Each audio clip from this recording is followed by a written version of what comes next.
సజీవుడైన రక్షకుడైన త్వరలో రానయున్న యేసుక్రీస్తు నామంలో మనకందరికీ శుభములు. ప్రభు మనల్ని ప్రేమించి మంచి అవకాశాలను ఇస్తున్నాడు. దేవుని యొక్క జీవము కలిగినటువంటి మాటలు మనము వినుట ద్వారా విశ్వాసము పుట్టి, విశ్వాసమునకు విధేయత చూపించి మనం క్రీస్తుకు వధువుగా సిద్ధపడుటకు, ఆయన రాకడ సమయంలో ఎత్తబడుటకు దేవుడు మనల్ని పిలిచాడు.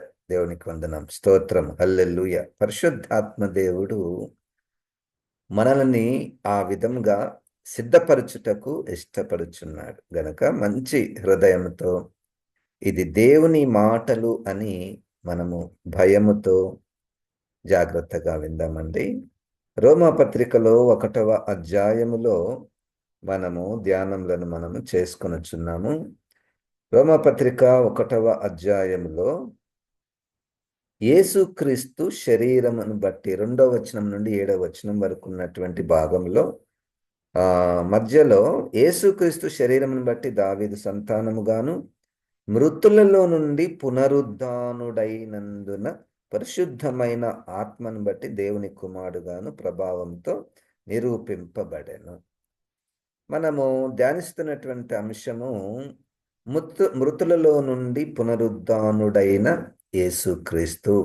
యేసుక్రీస్తు యొక్క పునరుద్ధానము. యేసుక్రీస్తు యొక్క పునరుద్ధానము ఒకవైపు దానిలో అది రుజువు చేయబడింది, అది వాగ్దానం చేయబడినది, అది నెరవేర్చబడినది. అది దాని యందు విశ్వాసం ఉంచినటువంటి వారికి కూడా పునరుద్ధానం అన్నటువంటిది వాగ్దానము చేయబడినది. అంటే మనము కూడా పునరుద్ధానులము అవుతాము. అందరి మృతులలో ప్రప్రథముగా మొదటిగా ఆది సంభూతుడుగా యేసుక్రీస్తు పునరుద్ధానుడయ్యాడు. అయితే మనము యేసుక్రీస్తు పునరుద్ధానానికి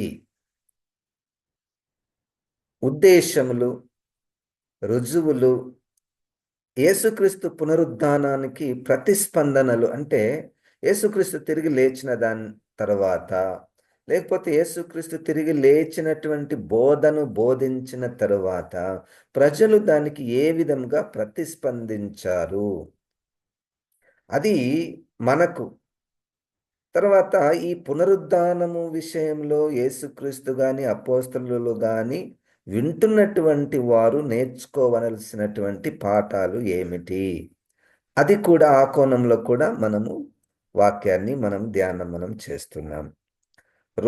మత్తయి సువార్తలో 16వ అధ్యాయములో ఎప్పుడైతే యేసుక్రీస్తు తన పునరుద్ధానాన్ని గురించి వారికి చెప్పాడో 21వ వచనం చూడండి.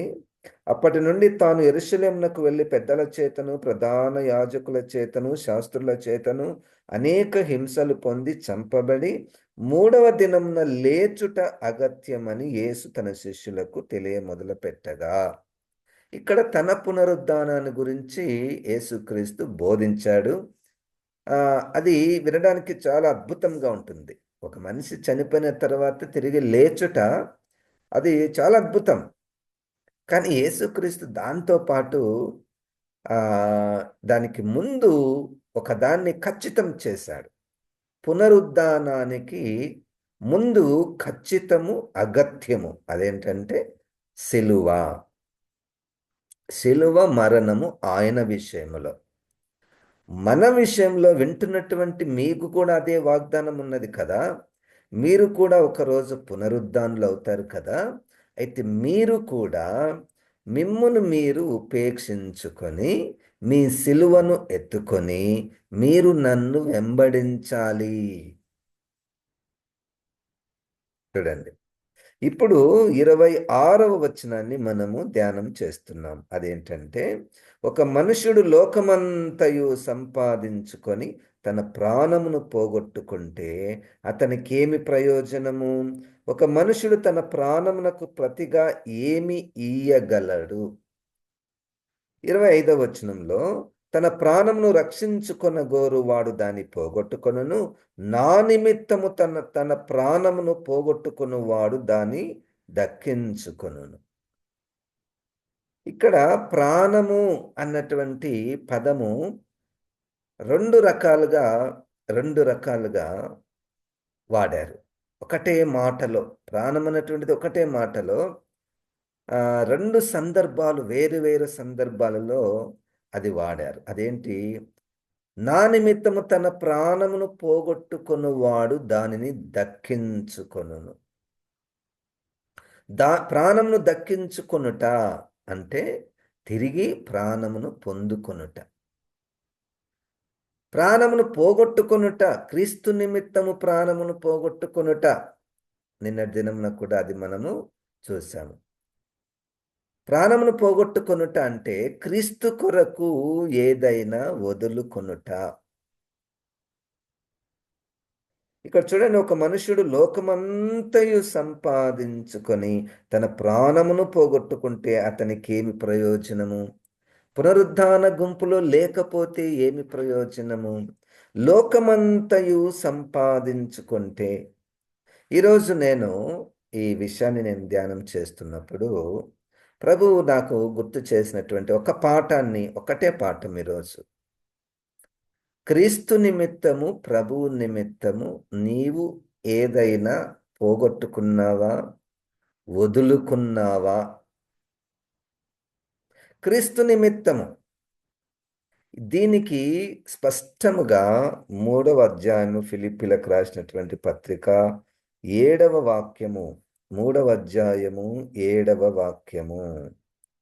అయినను ఏవేవి నాకు లాభకరములయ్యుండెనో వాటిని క్రీస్తు నిమిత్తము నష్టముగా ఎంచుకొంటిని. చూడండి, అందరికీ సంపాదించుకోవాలి అన్నటువంటి ఆశ ఉంటుంది. తప్పు కాదు, సంపాదన తప్పు కాదు. ఇంకా కొంతమందికి, పెద్ద పెద్ద వాళ్లకు ఈ లోకమంతయు సంపాదించుకోవాలి. ఈ లోకమంతయు అన్నటువంటి మాటలో ఒక్కొక్క మనిషికి ఒక్కొక్క వరల్డ్ ఉంటుంది. ఒక్కొక్క మనిషికి ఒక్కొక్క వరల్డ్. ఆ ఆలోచనలకు కూడా హద్దులు ఉంటాయి. ఇప్పుడు ఏమి ఇల్లు లేదనుకోండి, నాకు ఒక పెద్ద బిల్డింగ్ ఉంటే అంటే తనకు అదే ఒక ప్రపంచం. ఇంకా కొంచెం ఎక్కువ ఉన్న వాళ్ళకు ఇంకా ఎక్కువగా సంపాదించాలి. కనుక లోకమంతయు సంపాదించుకొని వాని ప్రాణమును పోగొట్టుకుంటే వానికి ఏమి ప్రయోజనము? ఈరోజు నేను చెప్పాను కదండి, క్రీస్తు నిమిత్తము మన జీవిత కాలంలో ఏదైనా మనము వదులుకున్నటువంటిది, పోగొట్టుకున్నటువంటిది, నష్టపోయినటువంటిది ఉండాలి. అది పునరుద్ధానానికి గుర్తు. అది తిరిగి మనము లేస్తాము, నా ప్రాణము నాకు తిరిగి వస్తుంది అన్న నిరీక్షణకు గుర్తు. 9వ అధ్యాయంలో యోహాను సువార్తలో అక్కడ ఒక ఆయన ఉంటాడు. ఆయన ఏం పోగొట్టుకున్నాడో చూద్దామండి. 9వ అధ్యాయము యోహాను సువార్తలో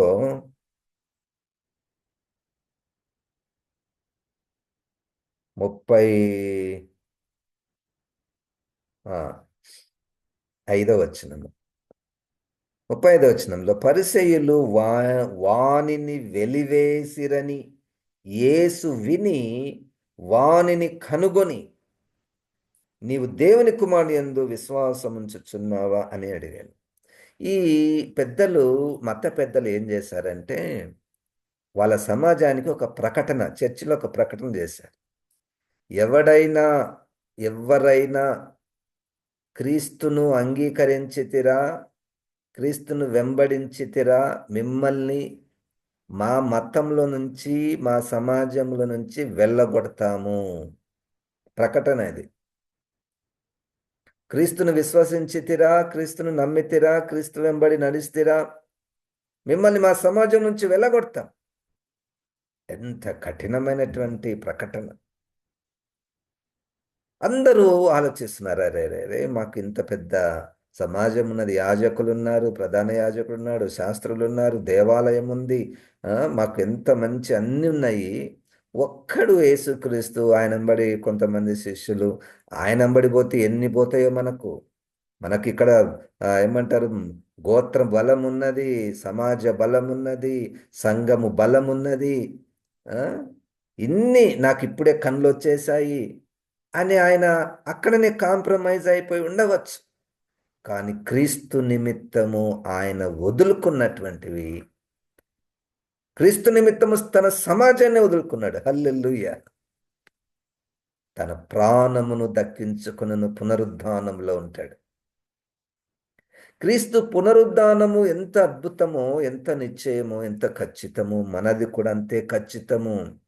ఎప్పుడు అంటే దానికి ముందు వదులుకున్నటువంటి సందర్భాలు. హల్లెలూయా. ఇది నీ జీవితంలో జరిగిందా లేదా నాకు తెలియదు. నా జీవితంలో అది జరిగింది. ఎప్పుడైతే నేను క్రీస్తుని అంగీకరించానో మా బంధువులందరూ నన్ను ఇంకా వెలివేయడం అంటే వాళ్ళు ఏం చెప్పరు, నిన్ను మేము వెలివేస్తున్నామని చెప్పరు. కానీ వాళ్ళు దగ్గరికి రానియరు, మాట్లాడరు. ఎన్ని సంవత్సరాలు కానీ ఒకడు మా రక్త సంబంధి ఉన్నాడు అన్నటువంటి ఆలోచన కూడా వారికి రాదు. ఇక క్రీస్తుని ప్రేమను బట్టి నేనే వారికి ఫోన్ చేస్తుంటాను, వారికి సువార్త ప్రకటించాలి. కానీ అంటే ఒక్కొక్కసారి ఆలోచన వస్తుంది, అందరికి ఉన్నట్టు మాకు కూడా పెద్ద కుటుంబము, ఆస్తులలో భాగాలు ఇట్లా ఉంటే బాగుంటుంది, అందరికి ఉన్నట్టు నాకు లేదే అన్నటువంటిది లేకుండా చేశాడు యేసుక్రీస్తు. హల్లెలూయా. ఒక సమాజం వెలివేసినటువంటి పరిస్థితి, నువ్వు దాన్ని వదులుకున్నావు, ఇంకా కొట్లాడడం ఏం లేదు. ఇక్కడ నా ఆస్తులు నాకేంటి, కొట్లాడడం ఏం లేదు. వదులుకున్నటువంటి పరిస్థితి. మత్తయి సువార్తలో 9వ అధ్యాయము 9వ వచనంలో ఒక ఆయన ఉన్నాడు. ఆయనకు మంచి ఉద్యోగం, ఇన్కమ్ ట్యాక్స్ ఆఫీసర్. రోమా ప్రభుత్వంలో ఇన్కమ్ ట్యాక్స్ ఆఫీసర్.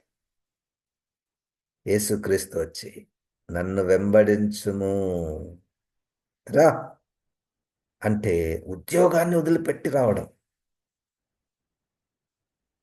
నా నిమిత్తము వదులుకున్నవారు, అదే వదులుకోవాలని ఏం అవసరం లేదండి. ఒకరు సమాజాన్ని వదులుకుంటారు, ఒకరు ఉద్యోగాలను వదులుకుంటారు. క్రీస్తు నిమిత్తం ఇన్కమ్ ట్యాక్స్ ఆఫీసర్ ఉద్యోగాన్ని వదులుకున్నాడే. వినేవారికి, చూచేవారికి వెర్రితనముగా కనపడుతుంది కదండి, వెర్రితనముగా కనపడుతున్నది.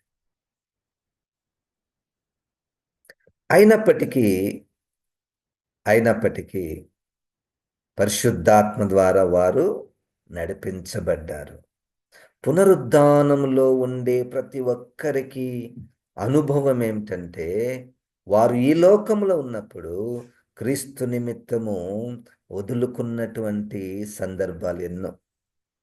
అనేకులు నాకు తెలుసు, అనేకులు వాళ్ళు తమ ఉద్యోగాలను వదిలిపెట్టి క్రీస్తు పరిచర్య చేయడానికి వచ్చారు. దేవునికి స్తోత్రం, హల్లెలూయా. కామన్ సెన్స్ కదండి, ప్రతి నెల జీతం వస్తే భార్య పిల్లలను పోషించుకునుట. ఒక్కసారి ఆ ఉద్యోగం వదిలేస్తే, నా జీవితంలో కూడా నేను ఒక ప్రైవేట్ స్కూల్లో టీచర్గా పనిచేస్తున్నప్పుడు చాలా కాలం కిందట నేను నిర్ణయం తీసుకున్నా, నేను దేవుని పరిచర్యకు వెళ్ళాలని. అది వదులుకున్నప్పుడు చాలామంది వచ్చి అడ్వైజ్ ఇచ్చారు. అయ్యా మీకు ఈజీగా మీకు గవర్నమెంట్ జాబ్ వస్తుంది, ఈజీగా మీరు కొంచెం ఇక్కడే ఉంటే గవర్నమెంట్ జాబ్ వస్తుంది, ఇంత హ్యాపీగా ఉన్నారు మీరు, అక్కడ పోయి ఎక్కడుంటారు, బైబిల్ కాలేజీకి సేవ అని పోతున్నారు. నాకు తెలిసినటువంటి ఒక ఆంటీ వస్తున్నప్పుడు నా వెంబడి ఆమె అడుక్కుంటుంది, వద్దు వద్దు వద్దు, ఇక్కడే ఉండు, ఇక్కడే ఉండు. అంటే నా మనసులో అయితే అవి ఏం కనపడడం లేదు నాకు. నాకు ఆలోచన లేదు. ఒక ఉద్యోగం ఉండాలి, బాగా సంపాదించాలి, మన కుటుంబాన్ని కట్టుకోవాలి. అసలు ఆలోచన నాకున్న ఆలోచన అంతా కూడా పరిచర్య చేయాలి. నేను క్రీస్తు నన్ను పట్టుకున్నాడు. చూడండి నేను చెప్తున్నప్పుడు అందరూ అవే చేయాలన్నటువంటిది కాదు. ఇంకొక సూత్రం చెప్తానండి. ఇంకొక సూత్రం. ప్రతి ఒక్కరికి క్రీస్తు నిమిత్తము వదులుకునే అవకాశం వస్తుంది. క్రీస్తు నిమిత్తమును వదులుకునేటటువంటి అవకాశము వస్తుంది. ప్రతి ఒక్కరికి వస్తుంది. అవకాశాన్ని మనము సద్వినియోగము చేసుకోవాలి. ఇంత మంచి పరిచర్య చర్చిలో మంచి జీతం, ఇంత పెద్ద జీతం ఎట్లా వదులుకుంటాం? ఒక ఆయన అంటాడు, మేము మొట్టమొదటి ఒక చర్చ్లో జాయిన్ అయినప్పుడు ఒక ఆయన వచ్చి, పాస్టర్ గారు మీకు ఇద్దరు ఆడపిల్లలు ఉన్నారు, ఆ? మీరు జాగ్రత్తగా పరిచర్య చేశారనుకోండి, ఈ సంఘమే మొత్తం చూసుకుంటుంది సార్, మీకు మంచి ఏం తక్కువ కాకుండా చూసుకుంటారు. వాళ్ళు చెప్పినట్టు చేయండి. వాళ్ళు చెప్పినట్టు చేయండి. ఒక్కటే మాట చూడండి. ఆ చెప్పినటువంటి వ్యక్తి యొక్క ఉద్దేశము ఇక్కడ యేసుక్రీస్తు మీరు మానవుల సంగతులను గూర్చి ఆలోచన చేస్తున్నారు. వద్దు ప్రభా, సిలువ వద్దు ప్రభా, నీకు శ్రమ వద్దు, మా పాస్టర్ గారికి కష్టం వద్దు, శ్రమలు వద్దు, హ్యాపీగా ఉండాలి మా పాస్టర్ గారు. వాళ్ళ మనసు చూడండి. మానవ రీతిగా అది కరెక్ట్. మానవ రీతిగా నా మంచిని ఎవరైనా కోరుకుంటున్నారా? మన మంచిని ఎవరైనా కోరుకుంటున్నారా? కరెక్ట్. మానవ రీతిగా 100% కరెక్ట్. ఎంత ప్రేమ ఆయనకు నా మీద. కానీ ఈ స్థానంలో యేసుప్రభు ఉంటే ఏమంటాడు? ఆయన నాకు చెప్పినటువంటి ఆయనను, సాతానా, నా స్థానంలో లేకపోతే నీ స్థానంలో నీ దగ్గరికి ఎవరైనా వచ్చి, నీ దగ్గరికి ఎవరైనా వచ్చి, అయ్యా మీరు దేవుని వాక్యాన్ని అంత ఖచ్చితంగా పాటించిన అవసరం లేదు, బోధించిన అవసరం లేదు, ఏదో నీ పనులు నువ్వు చేసుకొని పో, నువ్వు అట్లా చెప్తే నీకు కష్టం వస్తుంది, నిన్నందరూ ద్వేషిస్తారు, హింసిస్తారు అని ఎవరైనా అడ్వైజ్ ఇస్తే, సాతాను. ఇది వాక్యమే. గనుక పునరుద్ధానానికి ముందు యేసుక్రీస్తుకి సిలువ ఉన్నట్టు, మన పునరుద్ధానానికి ముందు మనకు శ్రమ ఉన్నట్టు, మన పునరుద్ధానానికి ముందు మనము ప్రాణమును పోగొట్టుకున్నటువంటి సందర్భాలు తప్పకుండా ఉంటాయండి, ఉంటాయి. చెప్పలేరు కొంతమంది, నేను ఏది పోగొట్టుకున్నాను క్రీస్తు నిమిత్తం. ఆ మనసు దేవుడిస్తాడు. ఇది మనకు ఆ ప్రజలకు వెర్రితనంగా కనపడుతుంది. ప్రజలకు వెర్రితనంగా కనపడుతుంది. కొరింథీయులకు రాసినటువంటి మొదటి పత్రికలో 9వ అధ్యాయంలో ఎంత మంచి మాట పౌలు గారు చెప్తారంటే, కొరింథీయులకు రాసిన పత్రిక మొదటి పత్రిక 9వ అధ్యాయము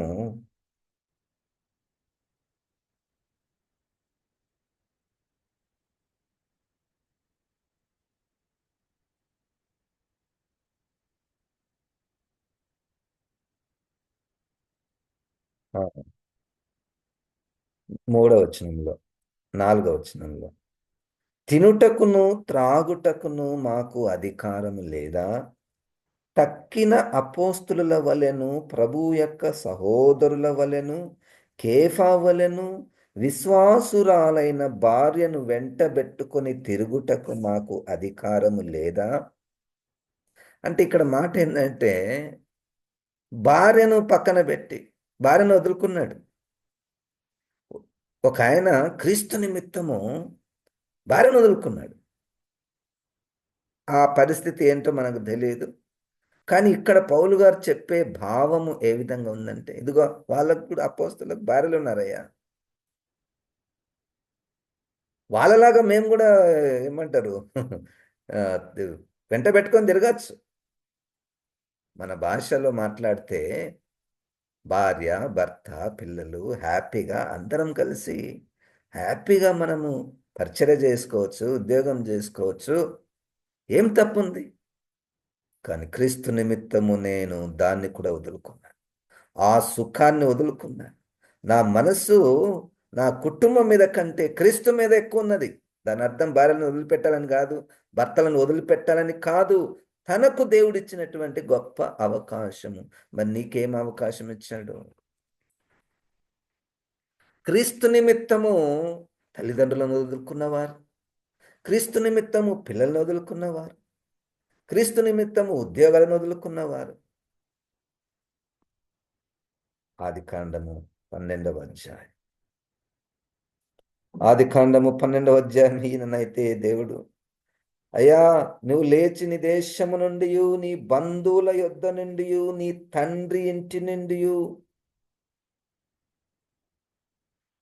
నీ దేశము నుండి, నీ బంధువుల యొద్ద నుండి నువ్వు విడిచి, వాళ్ళని వదిలిపెట్టి. పెద్ద కుటుంబం అండి, పెద్ద కుటుంబం, మంచి పేరుగాంచినటువంటి కుటుంబం, మంచి వ్యాపారం కలిగినటువంటి కుటుంబం. నువ్వు విడిచి నేను చెప్పిన చోటికి నువ్వు రా. అయితే ఇక్కడ ఏంటంటే పరిశుద్ధాత్మ దేవుడు రెండు మనకు అనుగ్రహిస్తాడు. మొట్టమొదటిగా అవకాశం ఇస్తాడు, వదులుకొని అవకాశము. ఇంకొక వైపు నుండి 4వ అధ్యాయం మత్తయి సువార్తలో ఈ లోక రాజ్యాలన్నీ నేను నీకు ఇస్తా అన్నటువంటి తలంపు. పరిశుద్ధాత్మ దేవుడు వదులుకునే అవకాశాన్ని మొదటికిస్తాడు. రెండవది వదులుకునేటటువంటి మనస్సునిస్తాడు. అప్పుడు మన మనస్సు లోకం వైపుకు పోదు. ఎవరన్నా ఏమని అనుకొని వెర్రివారిగా అనుకొని, నాకు మాత్రము నీ సమాజాన్నైనా వదులుకుంటాం కానీ క్రీస్తుని మాత్రం వదులుకోను, నీ సంఘాన్నైనా వదులుకుంటాను కానీ క్రీస్తుని మాత్రం వదులుకో. సంఘంలో ఉంటే సమాధికి స్థలం దొరుకుతుంది, పెండిళ్ళు జరుగుతాయి, ఎన్ని లాభాలండి. ఒకటే ఒకటి, ఒకటే ఒకటి, క్రీస్తు నిమిత్తం నువ్వు శ్రమల గుండా పోకుండా సంతోషంగా ఉండు. మత్తయి సువార్త 13వ అధ్యాయంలో, మత్తయి సువార్త, ఈ వాక్యం ఎందుకు ఫలించడం లేదు? ఈ వాక్యము ఎందుకు ఫలించడం లేదు?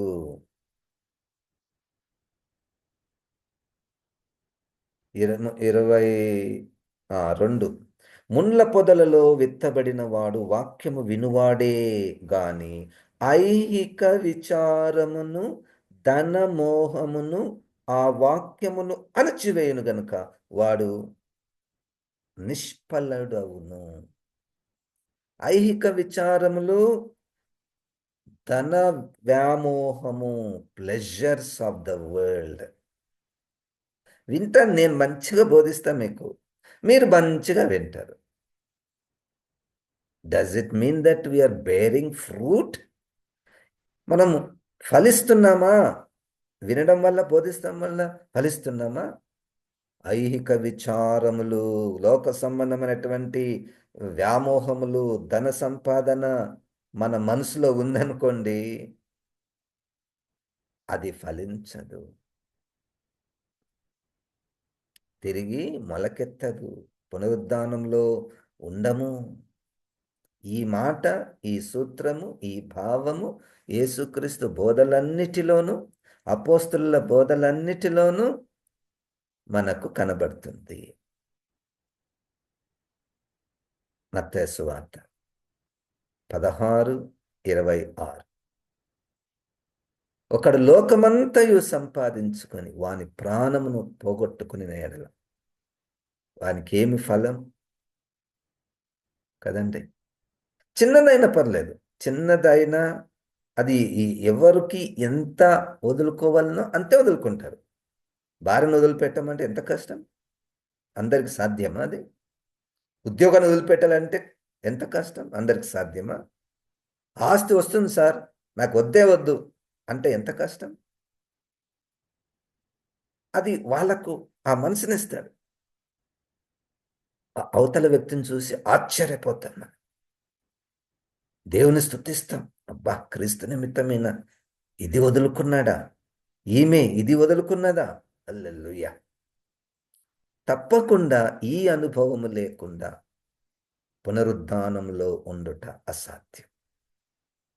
అది క్రీస్తు మనకిచ్చినటువంటి గొప్ప ఆధిక్యత. 2-3 అధ్యాయాలలో దానియేలు గ్రంథంలో దేవుని నిమిత్తము మాకు మాంసము వద్దు,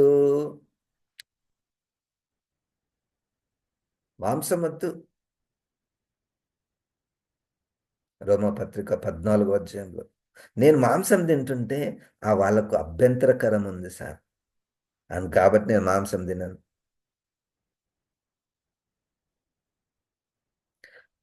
క్రైస్తవ కూడికలో ఒక ఆయన అందరికి వెజిటేరియన్, మాంసం లేదు. ఎందుకయ్యా అంటే ఇక్కడ చాలామంది క్రైస్తవేతరులు ఉన్నారు, వాళ్ళకి అభ్యంతరం కలుగుతుందేమో, వాళ్ళను కూడా మేము ఆహ్వానించామండి.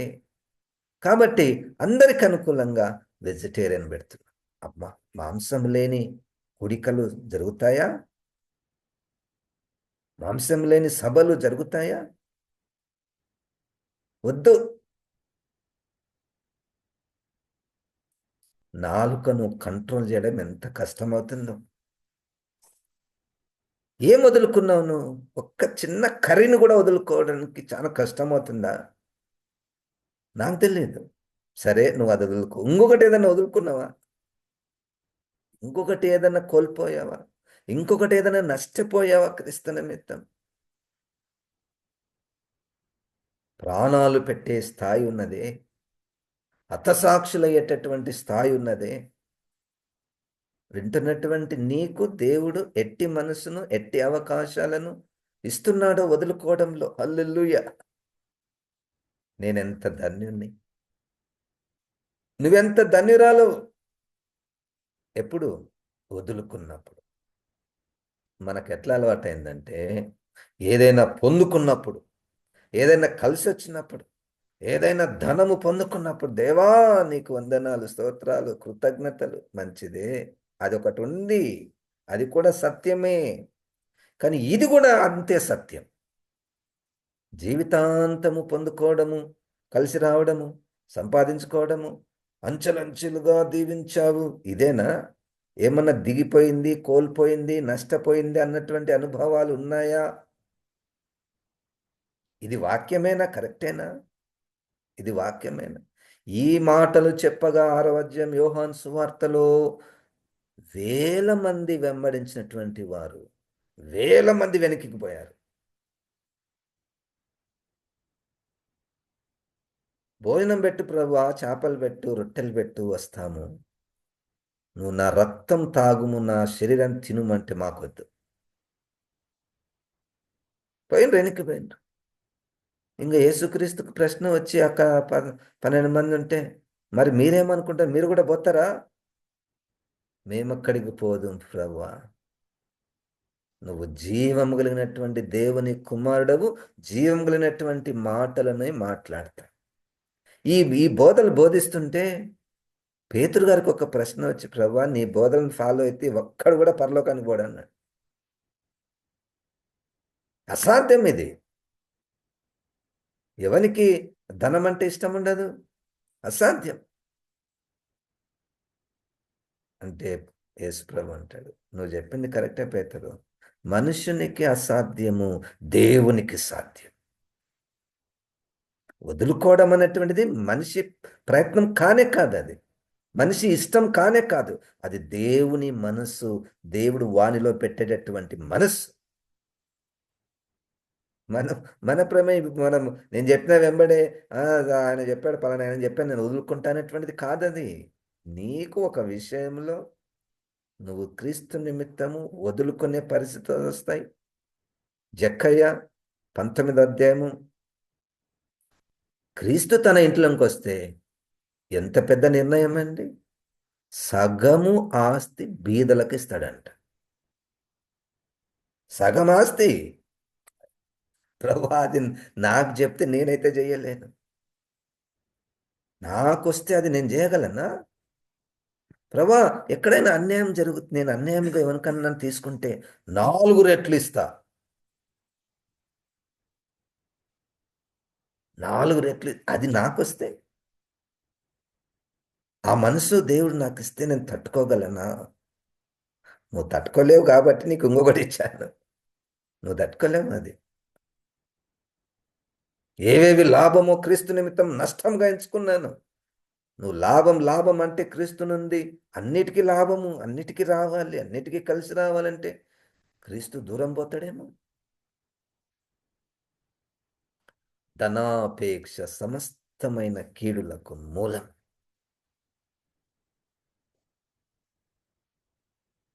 పరిశుద్ధాత్మ దేవుడు మనం చనిపోకముందు ఇట్టి అనుభవమును మనకు దయచేసి పునరుద్ధానానికి మనల్ని సిద్ధపరచునుగాక.